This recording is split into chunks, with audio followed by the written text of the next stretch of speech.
everyone, it's Elizabeth here. So I just want to do this quick video in regards to small changes leading to big results. So the number one thing, if you're trying to make some form of change in your life, whether it's choosing better relationships, maybe you're trying to change your diet, live a healthier lifestyle, trying to break away from toxicity in your life, whatever change you're looking for, I really suggest focusing on the 1% change.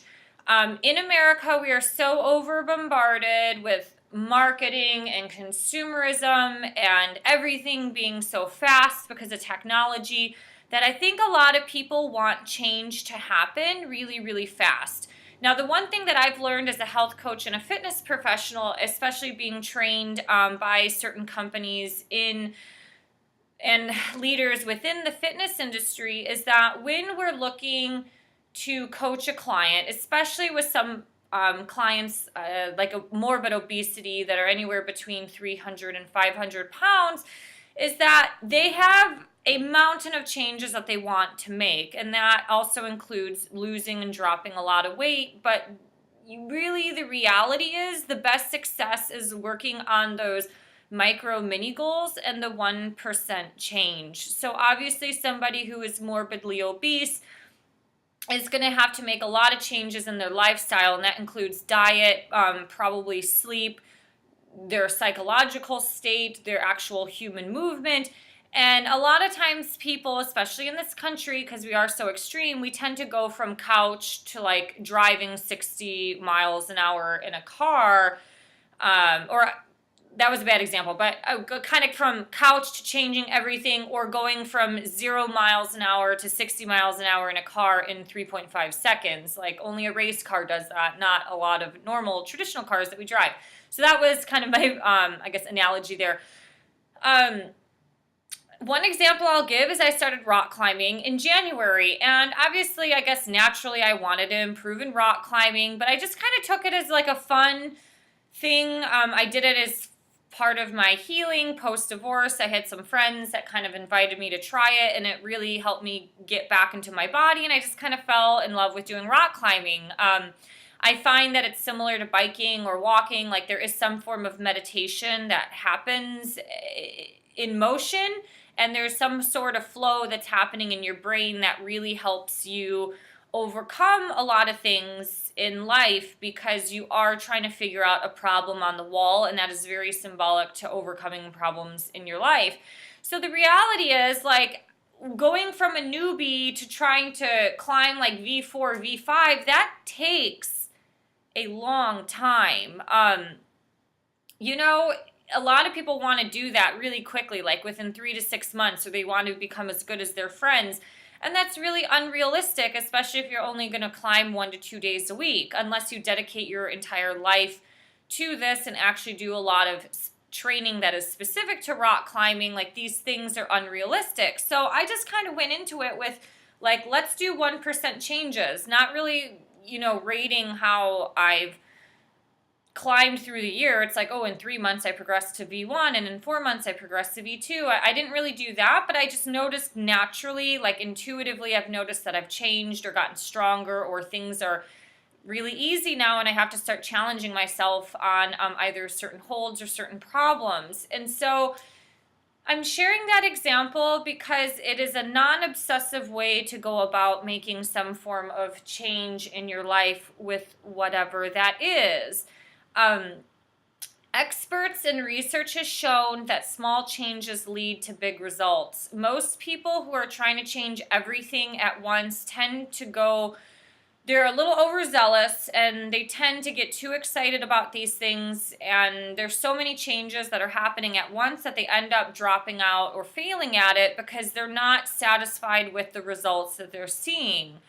And that satisfaction and contentment is really important. And that's why when you just do one thing at a time, you can kind of progress to the next stage or step or whatever it is. So for example, if your house is trashed and you have to clean your basement, your spare bedroom, and your office space, maybe what you need to do is just dedicate 2 hours to starting with a closet. Once you get that closet fixed up, maybe you're focusing on half of that room.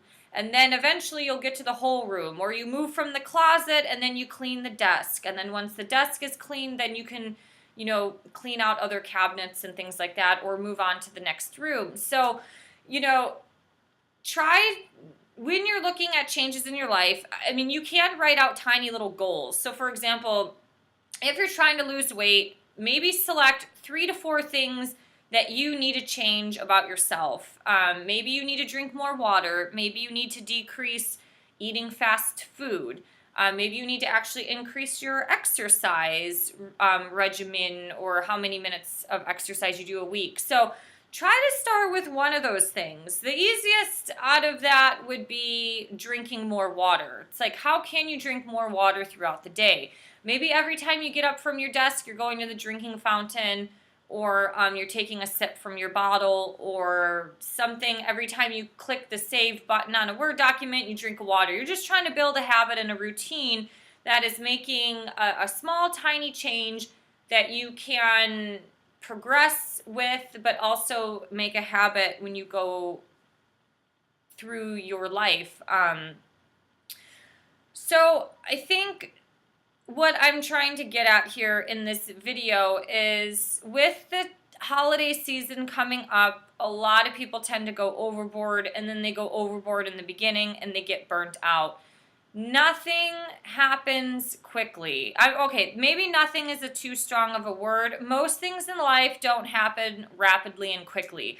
So, for example, when I used to work with obese clients, some that were 300 to 500 pounds, they wanted to lose weight. They wanted to lose like 100 pounds in 6 months. So I reversed the question and I said, how long did it take you to get to 300 pounds? And for some people, it took them 3 years, 3 years of overeating and not moving and things like that. If it took them 3 years to get to 300 pounds, think of the amount of time, the respect on the time that it takes to reverse that. So if they are naturally feeling comfortable in their body at 150 pounds, that means they have to lose 50% of their body weight. That can't happen rapidly unless there was some form of drastic change in their life, which is not realistic for some people. So maybe they do need to focus on 1 pound a week. Well, let's do the math on that. That's natural and healthy in the terms of the world of personal training. They say 1 to 2 pounds a week is normal in weight loss. It might take a year. It might take a year and a half. It might take 2, especially if you have a normal life and a family that you have to support. So I don't want to go too long on this video. I think you guys kind of understand it, but there's some more blog links and other links below that will kind of help support this topic that I'm talking about, but definitely focusing on the 1% change in your life, or focusing on the small changes. Do things that are achievable, and once you achieve that, your self-efficacy increases, your self-confidence increases, and you start developing a belief system that you can create and adopt changes. When that belief system starts changing, that will start to pave the path for a far different future, that you can start to achieve a lot of other things in your life. So those are just some thoughts. Thank you so much for listening. If you have any questions or comments, please post them below. Please help me build this channel. It would mean so much to me if you could subscribe, and speak to you guys soon. Bye.